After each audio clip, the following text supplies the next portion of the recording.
Assalomu alaykum. Toshkent davlat kimyo-texnologiya instituti erta gaz kimyosi va texnologiyasi yo'nalishi 25-06 guruh talabasi Aliyeva Marjona. Mavzu: taqqoslash metodi.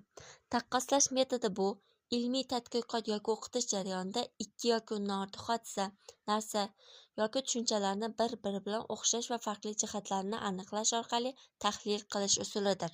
Maqsad: obyektlar o'rtasidagi umumiylik va farqlarni topish, hodisalarning rivojlanish qonuniyatlarini tushuntirish, ilmiy xulosalarga asos yaratish. Metodning mohiyati va ahamiyati. Taqqoslash metodi har qanday fan uchun muhim tahlil vositasi hisoblanadi. O'quv jarayonida bu metod o'quvchilarning mantiqiy fikrlashini rivojlantiradi.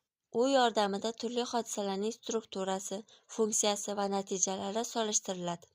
Pedagogik tadqiqotlarda turli ta'lim tizimlari, dars usullari, tarbiya shakllari o'rtasida analitik baho berish imkonini yaratadi.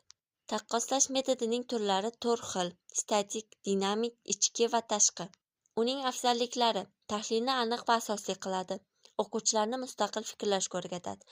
Cheklovlari: har doim ham obyektlarni to'liq taqqoslab bermaydi. To'g'ri mezon tanlanmasa, noto'g'ri xulosa chiqaradi.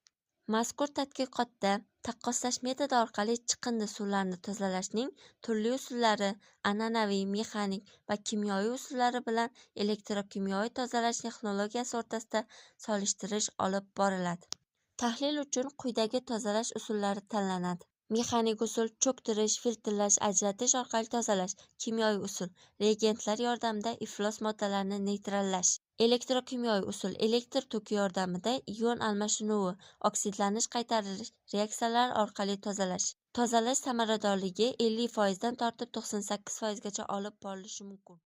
E'tiboringiz uchun rahmat.